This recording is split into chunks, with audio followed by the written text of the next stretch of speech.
decía hace 8 días que tratar de entender la realidad del contexto de esta situación en Israel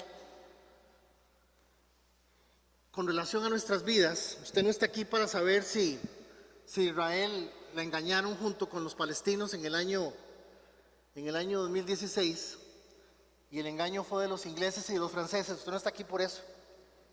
Ni usted está aquí para saber si el acuerdo de Balfour, o lo que se llama el acuerdo de Balfour, funcionó o no funcionó. O sea, eso está en las noticias y eso todo el mundo lo escucha de todas formas.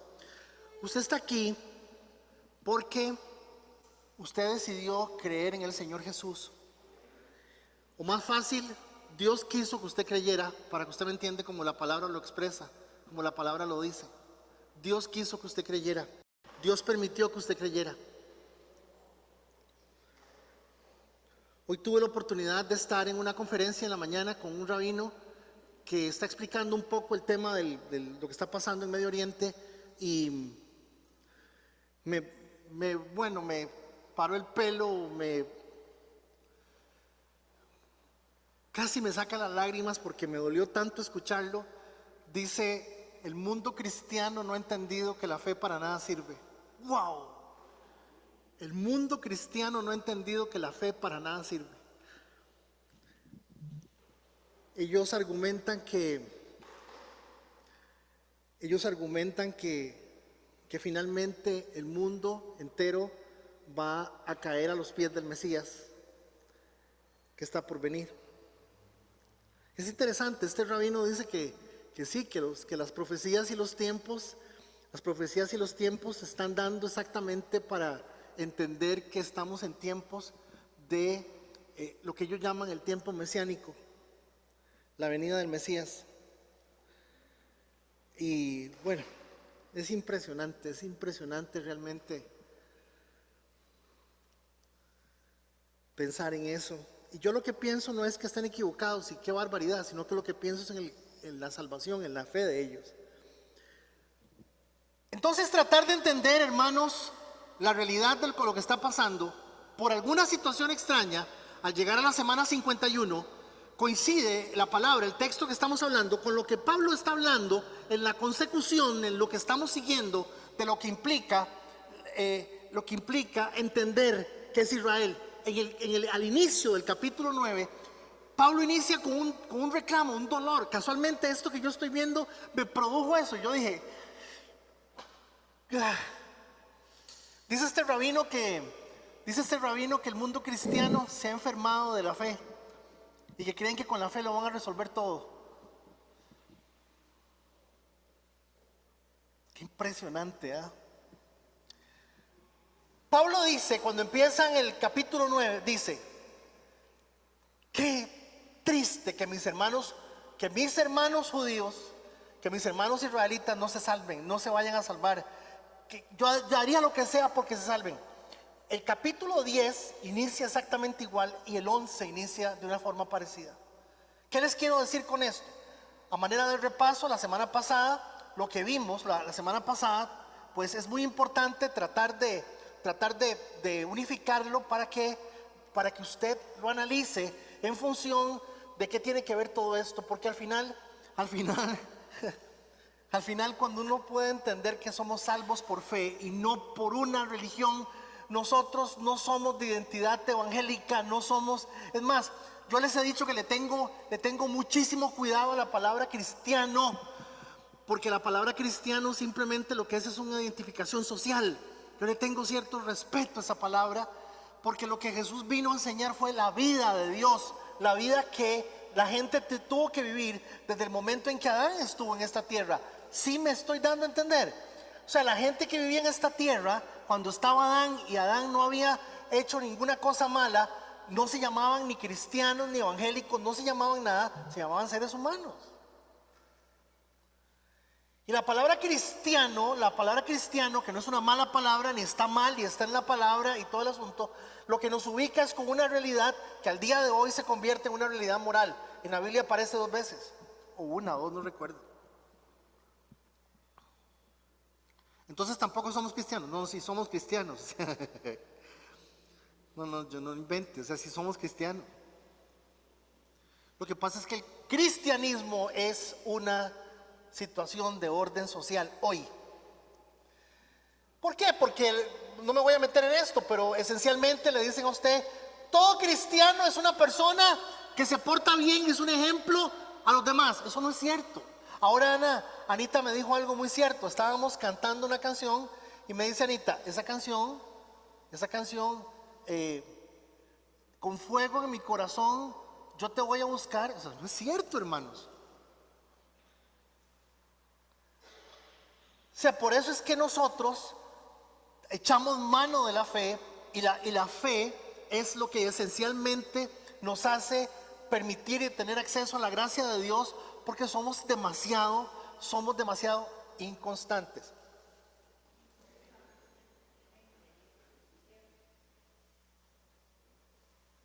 Fallamos mucho.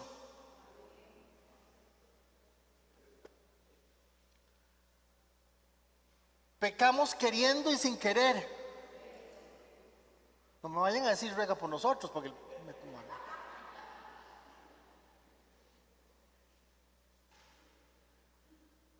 no hay nada fijo en nosotros.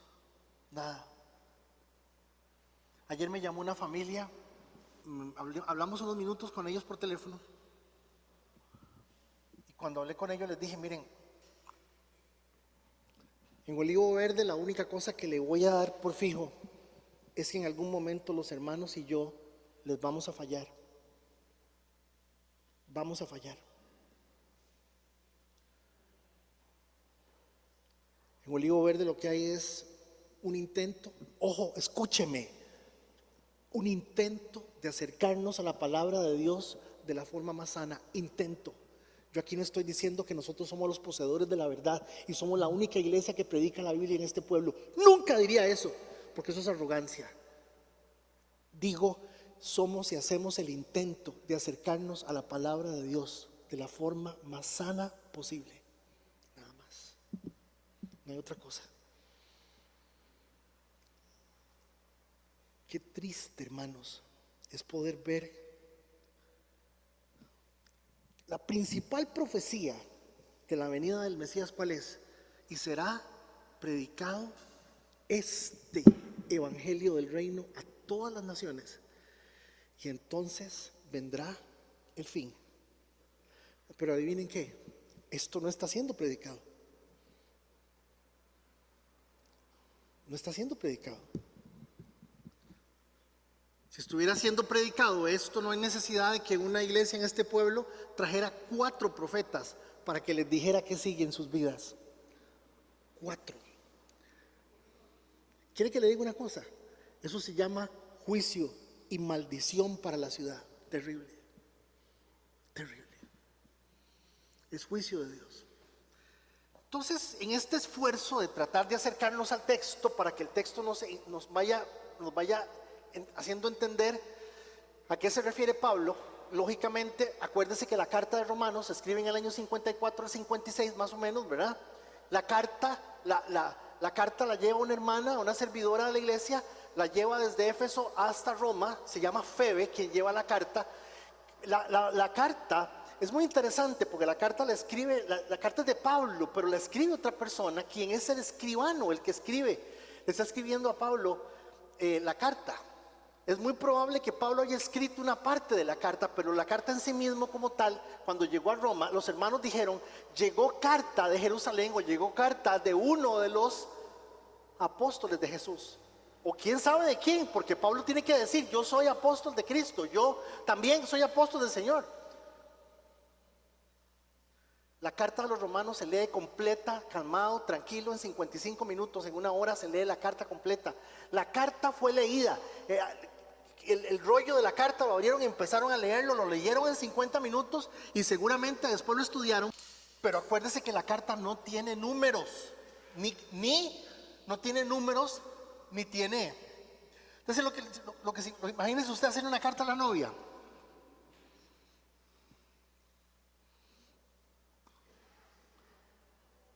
Capítulo 1, verso 3. De esta manera te explico que tu papá me cae mal. Capítulo 1, verso 4. No. Pablo, haciendo alusión al profeta Elías, dice que Elías, en un clamor, no dice que Elías estaba profetizando, sino que dice que esa profecía tenía un componente más, que era clamando.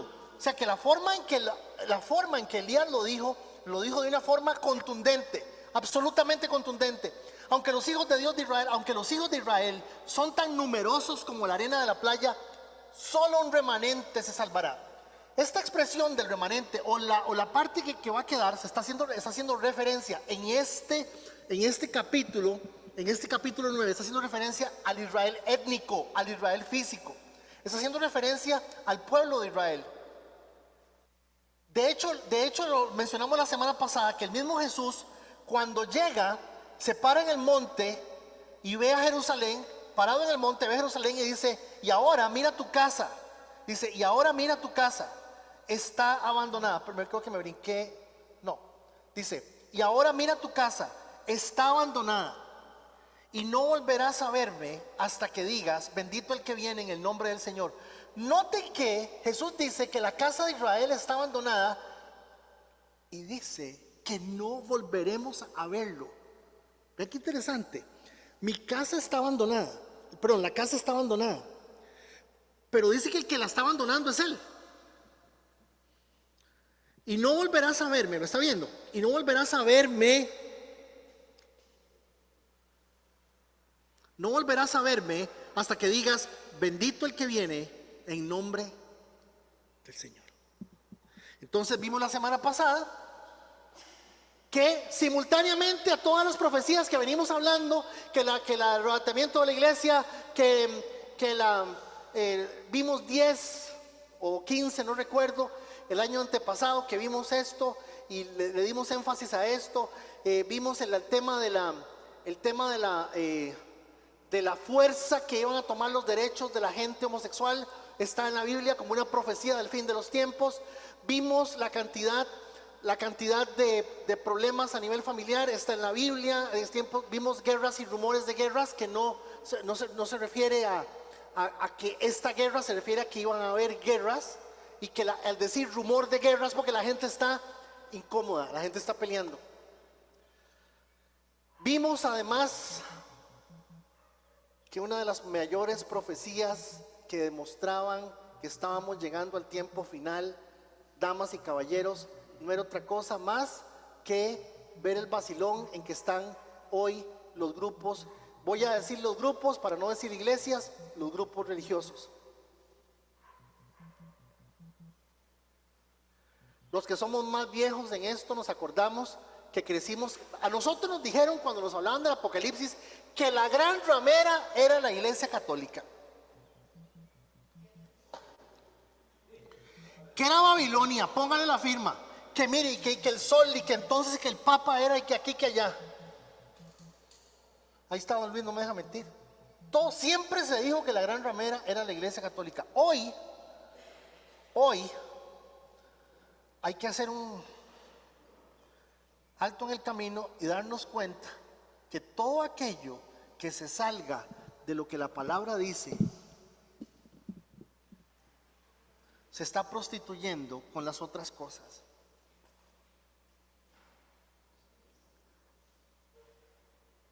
Y cuando yo tengo que traerles a un profeta y tengo que darle 600,000 colones de ofrenda, me equivoqué, ¿verdad que sí? $1,000, 25,000 pesos. Ah, no, usted sabe lo que es aquí, cuente las sillas. No, hágame el favor, doña Ana, por favor, doña Ana, pellizquemela, por favor,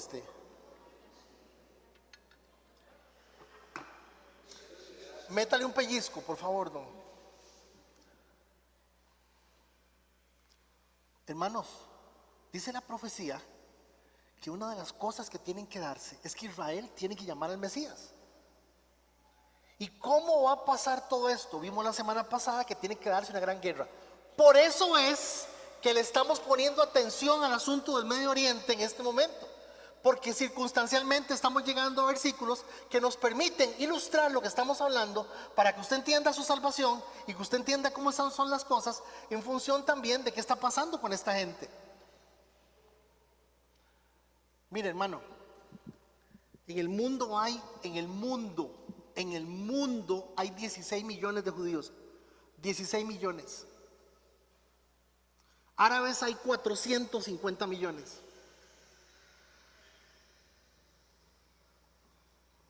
En Israel hay 9 millones de judíos. En el Holocausto mataron 6 millones. Quedaban alrededor, promedio, entre 800 mil a 1.100.000 judíos que estaban los judíos en Europa.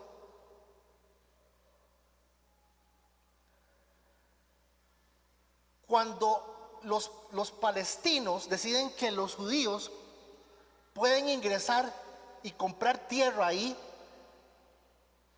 el protectorado inglés dice que hay un límite y no todos pueden entrar. Por eso es que no todos huyeron hacia Jerusalén, sino que hay cualquier cantidad de judíos en América del Sur, en Argentina, en Uruguay, hay cualquier cantidad de judíos. Esta pobre gente ha estado rodando toda su vida. Después de la matazón tan terrible, hay que ser demasiado bestia para matar 6 millones de personas. ¿Usted me entiende el nivel de bestialidad? Hay que ser una bestia. La Iglesia Católica callada, todo el mundo callado, y nadie ha tenido más propaganda que los alemanes. Claro, la televisión llega a Costa Rica en el año 1968-65. Estamos hablando de que esto estaba pasando en los años, esto empieza en el 38, termina en el 45. Usted me está dando a entender que nosotros no teníamos forma de darnos cuenta más allá de los periódicos y lo que la gente oyera por medio de la onda de radio de onda corta. Hermanos, es terrible, porque el exterminio tan grande, ¿sabe lo que es? ¿Sabe lo que es llegar a 800 personas? Eso quedó, 800,000 personas quedaron del pueblo judío en ese tiempo. ¿Y esto de quién es? De ahí, ese pedazo de ahí, y ese pedazo de ahí, más ese pedazo de ahí, yo creo que es de la reina Isabel. ¿En serio? Y ese otro pedazo, del lado donde está el petróleo, bueno, es que si está el canal de Suez, entonces le pertenece como a Francia, digamos. Bueno, entonces démosles un pedazo ahí. Los iban a mandar a Madagascar. Hermanos, cuando esta gente finalmente les dan el pedazo de tierra, políticamente lo nombran Estado. En el 14 de mayo de 1948 lo nombran el Estado de Israel, pero simultáneamente tuvo que haberse nombrado Estado Palestina, y no lo hicieron. Entonces los palestinos, el 16 de mayo del 48, empezaron una guerra pavorosa. Entonces los evangélicos desde mayo del 48 venimos con la idea de esperar esta gran guerra. La guerra con Israel tiene una característica, y la guerra con Israel, o esta gran guerra con Israel, tiene una característica. ¿Cuáles van a ser los requisitos para que Israel llame al Mesías? Requisito número 1, que Israel pierda la guerra. Ese es el problema. Usted se pregunta, una pregunta: si quedaban, a ver, ¿cuántos mataron? 6 millones, pero 6 millones de los que estaban en Europa. ¿Cuántos habían ahí? ¿Cuántos habían en la región de Judea, Palestina, como usted quiera llamarle? ¿Cuántos habían ahí en ese momento? Dicen que 400. No dan los números, no dan. Oiga,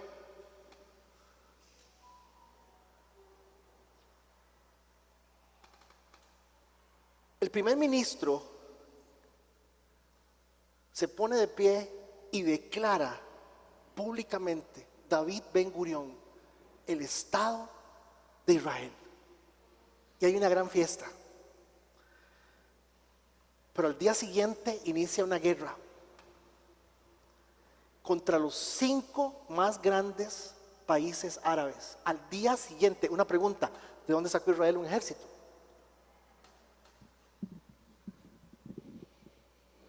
Si tenían 15 minutos de ser Estado.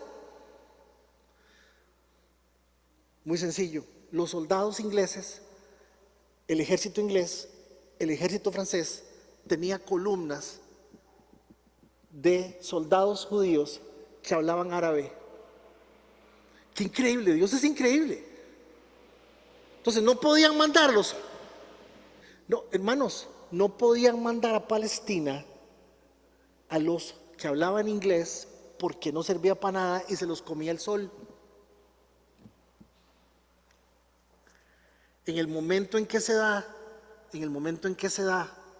la declaratoria del Estado de Israel, inicia la guerra contra los 5 potencias o 5 países árabes, y la guerra la gana Israel.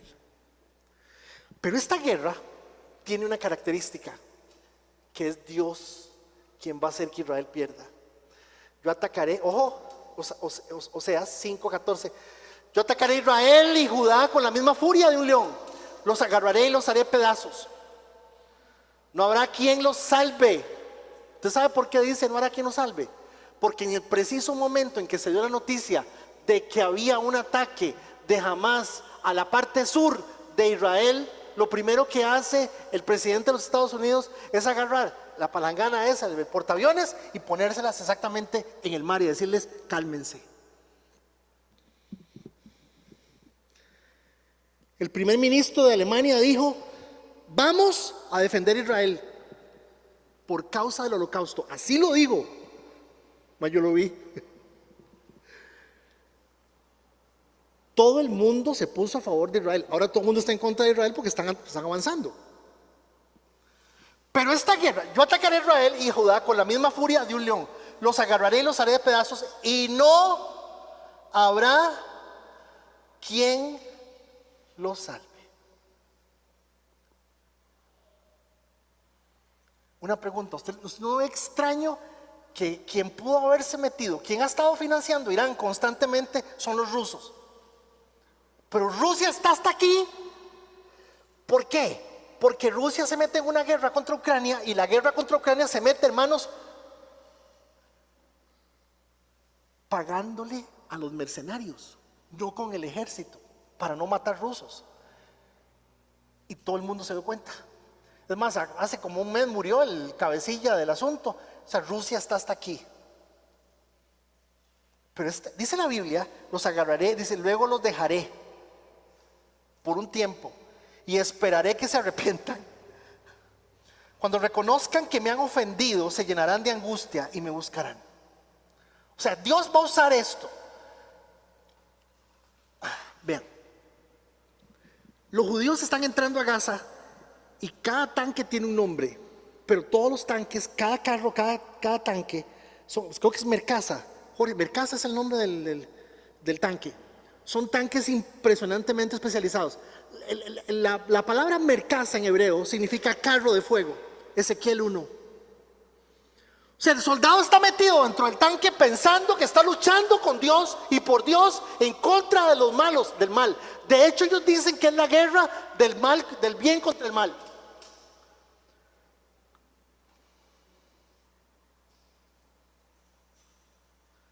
Entonces, fíjense ustedes que ellos se van a frustrar porque cada victoria, cada cosa que ellos hacen, ellos sí creen que Dios los está apoyando, y yo creo que de alguna forma sí es así, por el asunto del mal y el bien. Pero es un criterio personal mío. Zacarías 12:10. Entonces, ojo, en el momento en que están tristes, ¿qué pasa? No podemos ganar, nos están derrotando, están muriendo un montón. ¿Qué hacemos? Entonces derramaré un espíritu de gracia y oración sobre la familia de David, sobre los habitantes de Jerusalén. Me mirarán a mí, a quien traspasaron, y harán duelo. Eso es de la semana pasada. Por él como un hijo único. Se lamentarán amargamente como quien llora la muerte de un primer hijo varón. Ahí los soldados o los que queden o los que estén se van a agarrar la cabeza y van a decir: Jesús, aquel es Jesús, parece que sí era el Mesías. Qué clase de torta. Entonces, noten que la Biblia no dice que en este tiempo quienes vamos a buscar es a la tribu de Judá, a la tribu de Benjamín, a la tribu de Rubén. No, noten que la semana pasada vimos que se requiere que los judíos que queden, que por cierto, leí un teólogo el jueves, y el teólogo dice que él cree que la cantidad de judíos, de israelitas que van a quedar para este momento no llega a 100 personas. Yo no estoy de acuerdo, pero me parece muy interesante por la forma en cómo lo justifica. Noten que la distribución de los judíos que van a quedar ya no por tribus, sino por el orden en el cual fue organizado el pueblo de Israel. Porque se requiere que todos llamen al Mesías. La casa de David, la casa de Natán, la casa de Leví y la casa de Simei, cada uno representa los diferentes clanes o clases sociales que tuvo y tiene el pueblo de Israel de una u otra manera. Entonces, voy a decir una tontera, un ejemplo tonto, pero usted me va a entender. Digamos que usemos el ejemplo de los 30 judíos que van a quedar. Quedaron 30 soldados metidos en una trinchera, en un hueco. Porque Dios así lo dispuso. Esos 30 que quedaron, ellos no lo saben, son 3 de la casa de David, 2 de la casa de Natán. ¿Ustedes saben por qué? La gente dice que los judíos no saben de qué tribu son. No es cierto. Una gran mayoría. Hay familias en Israel que tienen el árbol genealógico y dice Adán, y ahora lo tienen en computadora. Pero ellos pueden decir a qué tribu son, de quién vienen.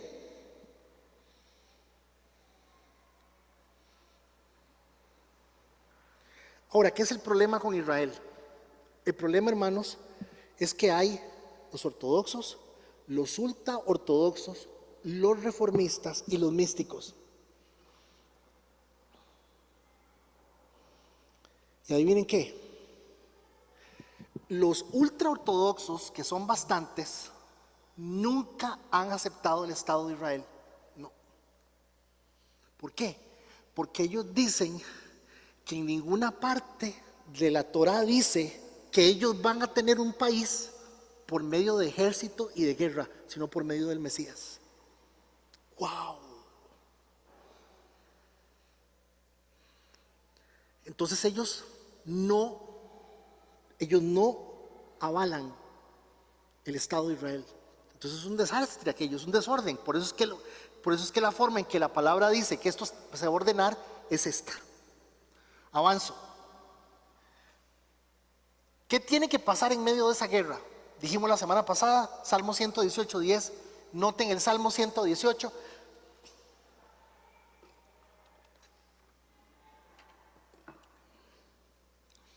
Aunque me rodearon naciones hostiles, las destruí todas con la autoridad del Señor. Así fue. Me rodearon y me atacaron, pero los destruí a todas con la autoridad del Señor. Me rodearon como un enjambre de abejas. Se enardecieron contra mí como un fuego crepitante.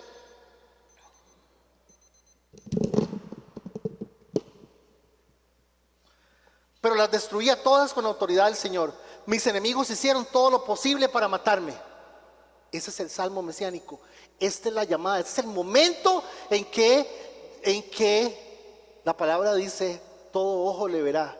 Y este es el único momento en la historia de la humanidad, es el único momento en que cuando la Biblia dice, todo ojo le verá, es porque simultáneamente miles y miles y miles de personas en el mundo tienen acceso a una cámara.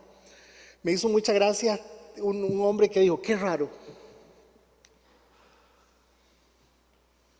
Dice, qué raro. Ahora todo el mundo anda con cámaras y no aparecen ni los marcianos, ni las vírgenes, ni los santos. Y es cierto. Cuando la Biblia dice que todo ojo le verá, este es un gran momento, porque todo el mundo sabe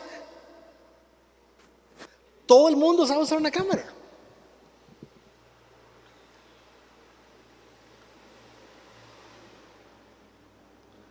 En este momento la señal esta señal en este momento en Facebook está saliendo únicamente para nosotros, ni siquiera es pública, es una señal de nosotros que la usamos de respaldo para nosotros, para el material de nosotros, pero la señal la podemos abrir al mundo, ya. Por eso es que la palabra dice, todo ojo le verá. Tenemos 30 soldados metidos en un hueco, ellos saben.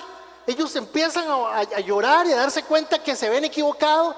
Son gente comprometida con sus creencias y de alguna forma Dios hizo que esos fueran los que quedaron. Dije 30 por no decir 20, o a lo mejor son 15, o a lo mejor son 2000, no sé. Pero esta es la única gente que va a quedar y que junta va a decir, bendito el que viene en el nombre del Señor. Desde la casa del Señor lo bendecimos. Y este va a ser el momento exacto, viéndolo desde el punto de vista de Israel, en que el Señor dice, tráiganme a furia, voy para abajo. Este es el momento. Por eso es que la guerra tiene esta característica. ¿Qué le está pasando a Israel?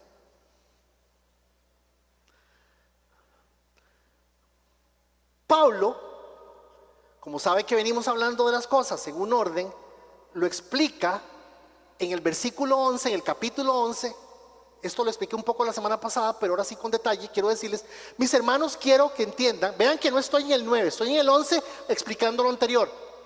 Mis hermanos, quiero que entiendan que este misterio, que es un misterio, para que no se vuelvan orgullosos ustedes mismos.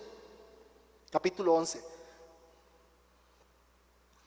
Parte del pueblo de Israel tiene el corazón endurecido, pero eso solo durará hasta que complete el número de gentiles que aceptarán a Cristo.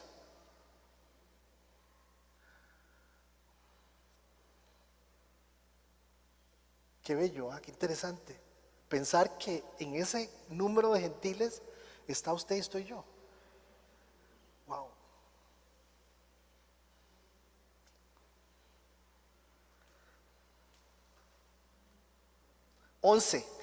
Capítulo 11.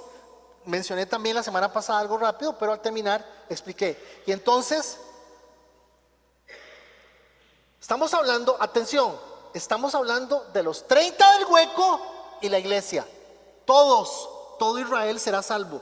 Como dicen las escrituras, el que rescata vendrá de Jerusalén y apartará a Israel de la maldad. Mi pacto con ellos es que quitaré sus pecados, todos. Israel somos todos. Israel somos todos.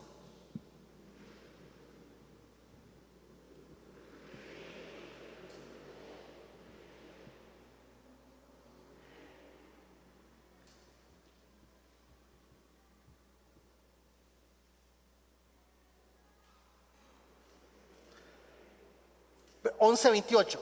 Estoy explicando. Pablo sigue explicando lo anterior. Muchos del pueblo de Israel ahora son enemigos del evangelio, y eso los beneficia a ustedes, los gentiles. Sin embargo, ellos todavía son el pueblo que Dios ama, porque Él eligió a los antepasados Abraham, Isaac y Jacob. Cuando Dios dice que es el pueblo que Dios ama, Dios por eso está permitiendo que haya un remanente étnico del pueblo de Israel que se salve.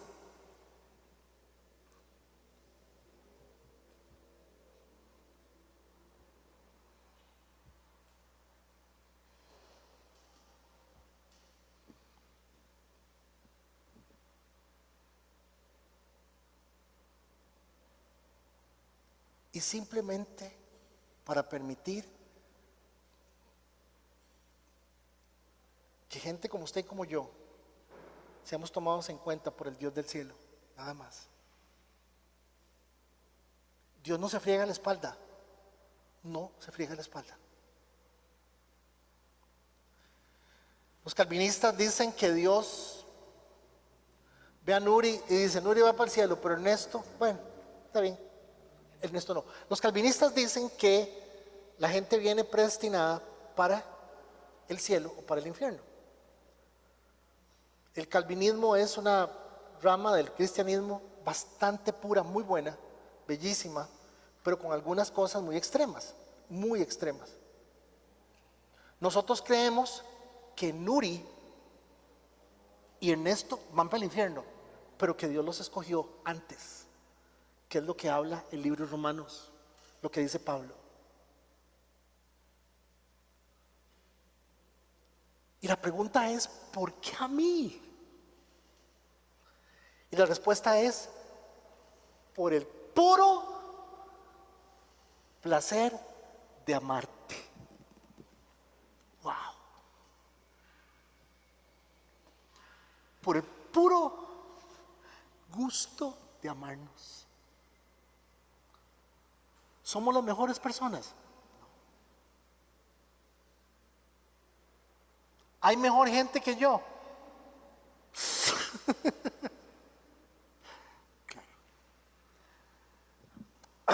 Ahora sí, aquí empieza la prédica de hoy.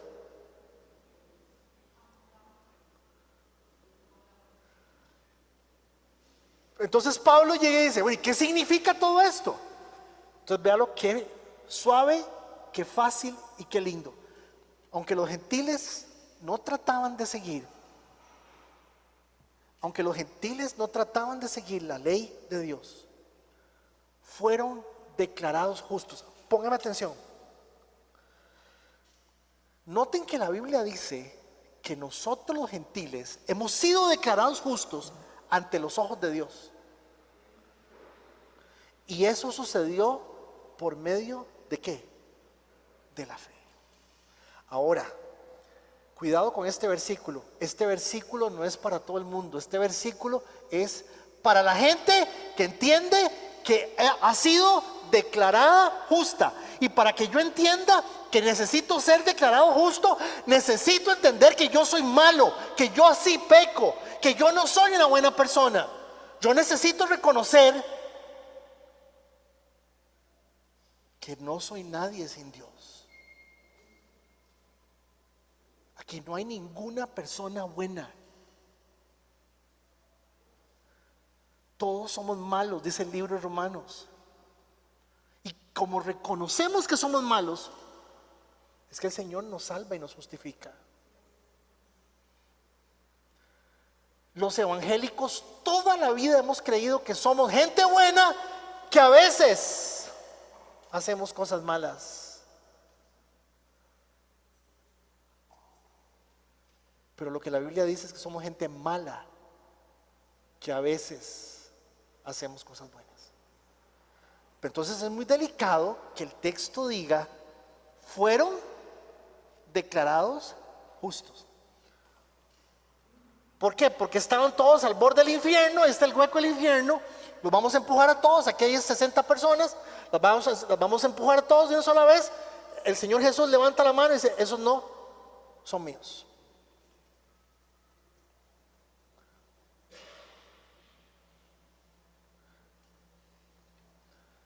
Hay una figura del holocausto judío que muestra la terrible condición de quedar completamente indefenso ante todo y que Dios no te ayude.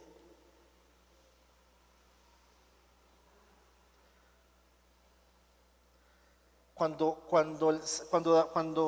Pablo está diciendo en el verso 30, cuando Pablo está diciendo en el verso 30, está diciendo, suave, ninguna religión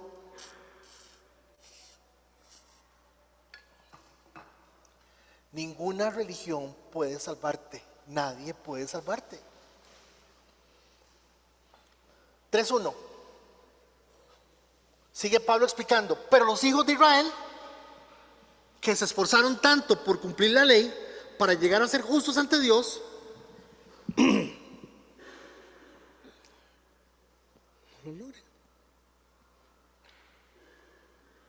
segunda advertencia: si hay 630 leyes y son técnicamente perfectas, yo les leí aquí 40 de las leyes que hay de las 640 y son bastante buenas, son muy buenas. Si nosotros viviéramos siguiendo la ley, muchas cosas que vivimos y pasamos no las pasaríamos. La ley es muy buena, la palabra lo dice, la ley es perfecta. Hermanos, si la Biblia dice que los hijos de Israel, guardando el protocolo más perfecto que hay en el mundo, no se salvaron, y usted pensando que es buena gente, qué estupidez. Yo no fumo, yo no digo malas palabras, yo no le robo a nadie nada. Usted está aplicando su propia ley. Dice la Biblia que el pueblo judío, con la ley de Dios que Dios se las dio, no se salva. ¿Y usted cree que se va a salvar pensando que usted es como es? Abra los ojos. ¿Me estoy dando a entender? Todo aquello que no provenga de la luz y la realidad de la palabra de Dios es su propia ley.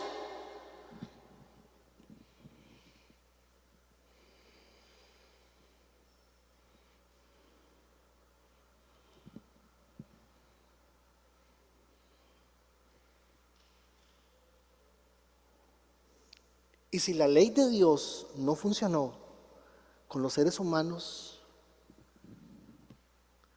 póngase vivo. Porque hasta para congregarse es un problema, hermano. Yo siempre lo vivo diciendo.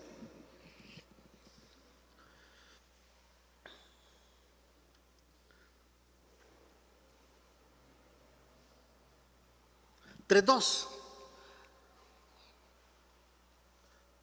¿Y por qué razón el pueblo de Israel, con la ley más perfecta que existe, no se salvó? ¿Por qué no? Porque trataban de hacerse justos. Yo me congrego cuando yo pueda. Es que yo necesito la palabra de Dios, pero es que estoy ocupado con mi vida, con mis cosas. ¿Qué dijo Jesús? Vaya, haga lo que tenga que hacer. Haga con su vida lo que usted quiera. Es tu propia ley. No estamos aquí para ser buenos, estamos aquí para vivir, porque no somos buenos.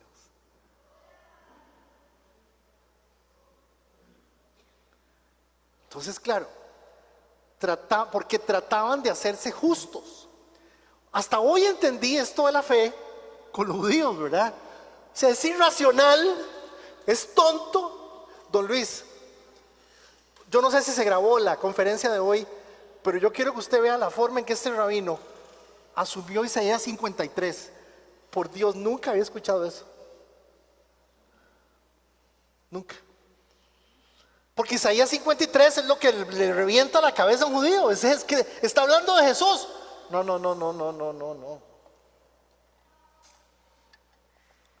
Está hablando de las masacres, dice este judío, está hablando de las masacres a Israel. Qué terrible, ¿ah? No hay peor ciego que el que no quiere ver. Vamos, 32. Porque estaban tratando de hacerse justos ante Dios por cumplir la ley. ¿En lugar de qué? En lugar de confiar en Él. Tropezaron con la gran piedra en el camino. He puesto en Jerusalén, dice la versión que usted más conoce. ¿Por qué? Porque iban tras ella no por fe, sino dependiendo de las obras de la ley. De modo que tropezaron en la piedra de tropiezo. Tropezaron en la piedra de tropiezo.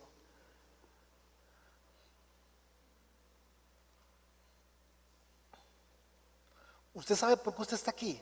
Porque usted tropezó con esa piedra. Pero para usted eso es salvación, para ellos es perdición. Romanos 9:33 dice: Dios se los advirtió en la escritura cuando dijo: pongo en Jerusalén una piedra que hace tropezar a muchos, una roca que los hace caer. Pero todo el que confíe en Él jamás será avergonzado. A ver, póngale atención a esto. Vea.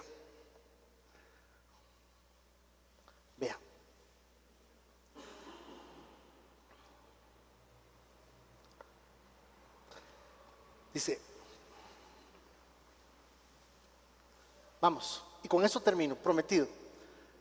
¿Por qué no sirvió la ley? Porque ellos trataban de hacerse justos. Ok, ¿qué significa eso? Cuando una persona trata de hacerse justos, yo tengo que salir con este discurso. Yo soy un hombre bueno, soy un hombre trabajador, soy un hombre íntegro que nunca peco. Una pregunta, cuando yo les hablo a ustedes así,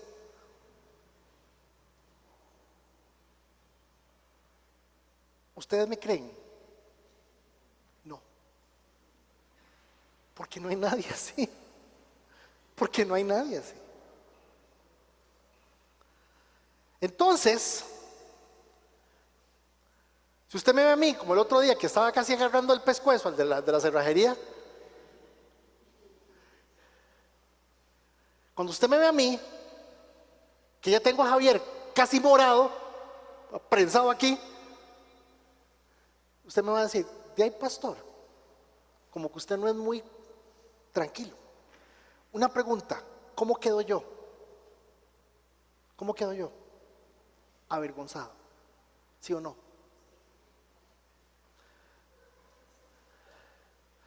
Porque yo confío en lo que, en lo bueno. Miren cómo he estudiado, yo he sido muy preparado. Yo no soporto cuando alguien empieza una conferencia diciendo, yo de esto sé mucho. Me levanto y me voy, porque no sabe nada. O le estorba la personalidad. Pero oiga lo que dice la Biblia. Vea. Que el Señor puso una piedra para que la gente se diera cuenta que todos tropiezan. Nosotros para salvación, ellos para perdición. Ay. Pero el que confíe en esa piedra, Cristo, nunca será avergonzado. Se las cambio, ¿saben cómo se llama? La palabra significa los que tiemblan ante Dios. Wow. Esa es la cultura. Se llama cultura de arrepentimiento. Usted necesita a Dios tanto como cualquiera, todos los días. Eso es todo.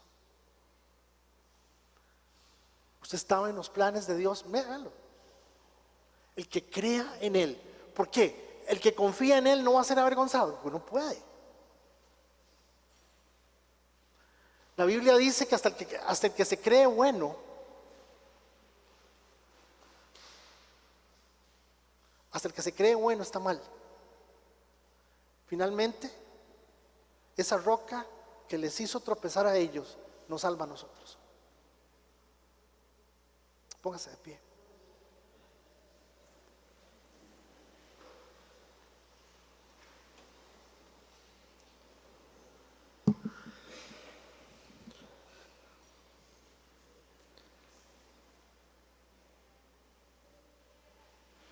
Empieza el maravilloso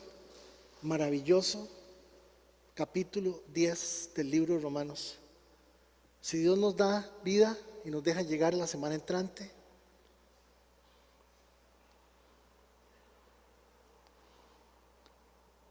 vamos a arrancar con el capítulo 10, Romanos 10, 1, y empieza Pablo diciendo, hermanos, ciertamente el anhelo de mi corazón y mi oración a Dios es por la salvación de Israel. Noten que el 9 y el 10 empiezan exactamente igual.